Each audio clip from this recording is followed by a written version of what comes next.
Welcome to the fish tank.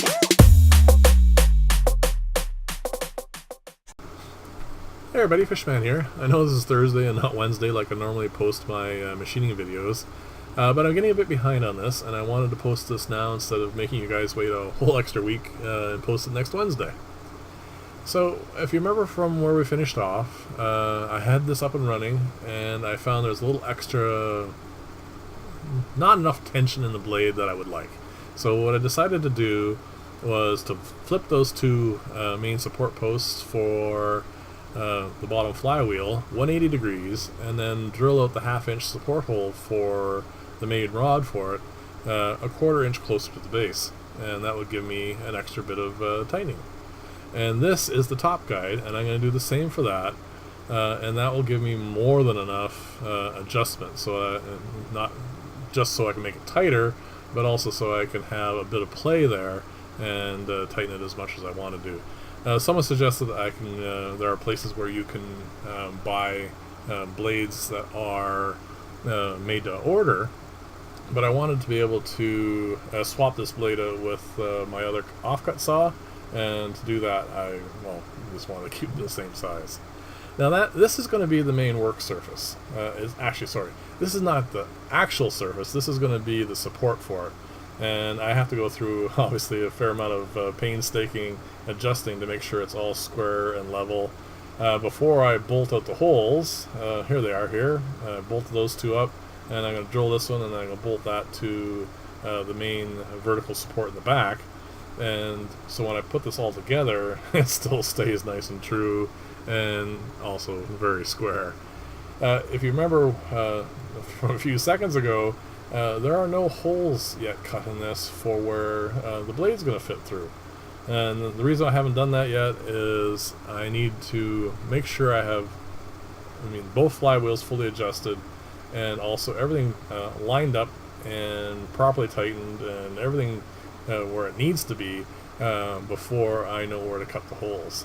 So I've got this in place, and I'm using this half-inch piece of flat bar just to make sure it's all nice and square and there's no wobble in it whatsoever. And what I'm going to do now is I'm going to take off this arm here, the closest one here, and that's the one that's going to get cut later on. So I'm going to take those out, and then I'm going to hook up the flywheels and get everything all set and adjusted where it needs to be before I adjust that and cut it all up. But someone had made a suggestion.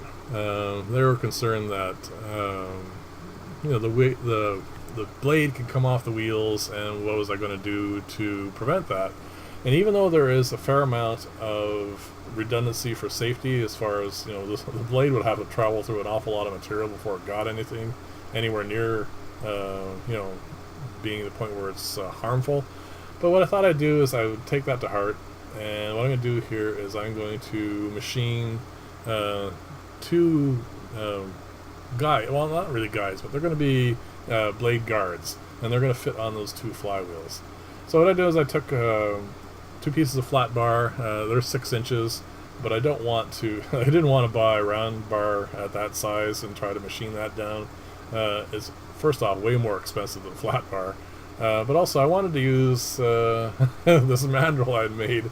If you remember from way back, I was going to use it to machine the two main flywheels, but it didn't work because I was trying to attach it to a cut section. Whereas now, because this is flat bar and it's extruded, those two are they're parallel. So it's much easier for me to line this up. But of course, because they're square, I have to machine off an awful lot of material here. And I mean like an awful lot of material. It just built up. It was just crazy. But what I'm going to do now, as you can see here, is we're gradually going to make this rounder. And then it's going to have, because I had originally tried using this for the main flywheel, it already has the holes. So this is going to bolt on really easily, which is kind of cool. And when it's bolted on, it is going to form a nice little groove that the blade will have no chance of skipping over. So this is just the final couple of little passes. I'm just taking off a very small amount of material now because I want to get a reasonably good finish on this. I know it's not really necessary, but it'll make it look a little nicer. So we're going to get that off, make sure it's nice and round, and because it's 6 inches, it's going to be just ever so slightly actually bigger than the overall diameter for the flywheel altogether, which is going to be, it's going to give me a little extra adjustment, which you'll see is going to be actually kind of necessary, but we'll get to that in a second. First off, though, I have to bore out. First I've drilled it, and now I'm just boring out so that it doesn't interfere at all with the bushings that are there. I want them to flow freely, and they're also going to be tightened already down with the nuts, and I didn't want that to have any interference whatsoever with this plate, so I can take it apart and adjust it and all that sort of stuff. So that's what this is going to be doing here. And because it's nice and thin, I didn't have to actually use a boring bar. I'm just actually using a cutter, which is it doesn't really matter, I suppose, but I just wanted to use it. So we're going to machine that out and get it all ready, and then I'm going to fit them onto the wheels, and then I'm going to have to put it back on here one more time because, like I said, even though it was the same process was done for all of them, they're not going to marry up that easily. There's going to be a bit of adjustment that needs to be done. So here are the two wheels. The holes are all done. You'll notice one of the holes is just a little bigger in diameter, and the reason for that was I needed to be able to swivel it a little bit when I put it on the mandrel, just to make sure that I end up with everything adjusted properly, and I didn't end up with on one side too short or too close to it or whatever. So we're going to pop this on, and if the holes are all done properly, it should just fit right over. Yep, and there we go. Now it's going to bolt this in place. I originally thought I was going to have to reverse the screws to like alternate them so that I was worried about balancing the weight for this so it wouldn't wobble or anything. But it's a fair amount of material here. I don't think it's going to wobble at all. But here you see the reason why I have to put it back on the lathe. It's not entirely square. Or sorry, it's not entirely true. So what I'm going to need to do now is turn this on and machine that wobble out. Fortunately, because it's 6 inches and the wheel is slightly underneath that, once I have this adjusted, there's still more than enough material there to give me the lip I need to make sure that the blade won't jump over. So I'm just going to take that off, and then we're going to get this all hooked up back on the saw. So what I've done here is everything's been done. I've done the top wheel. You can see that's got there, that the blade's there, and you can see where the groove is and how that fits up inside. I've slacked it off quite a bit because I haven't tightened anything up yet, and what I want to do now is make sure everything is adjusted angle wise. Take that off and put the main bottom wheel on, and then you can see how it's going to fit up through and where I'm going to have to cut the grooves, but I still have to do the blade guides. They're going to be done with bushings as well.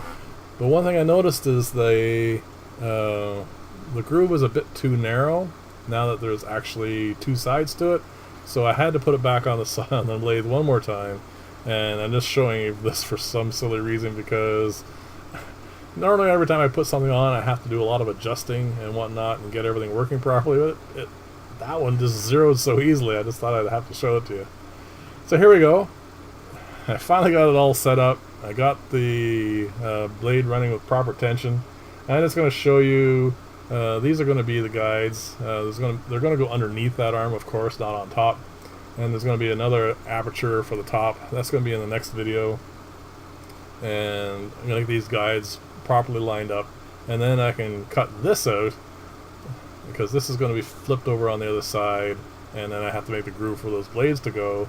And then I can finally get the work surface going, and this ongoing project of my mini bandsaw build will finally get close enough to a completion. Though I think I've already come up with a couple of things I want to do for it in addition to this, but at least it's finally getting somewhere near being an actual tool that I can use in my shop, which would be kind of cool. And because I still have to take this apart a couple more times, I haven't done the final truing for the blade. I just wanted to make sure it stayed in its path. So you're going to see a little bit of wobble up here, and I'll have to adjust that out later. So anyway, thank you very much for watching, and I will see you in the next video, and hopefully it'll be sooner than this one. Bye for now.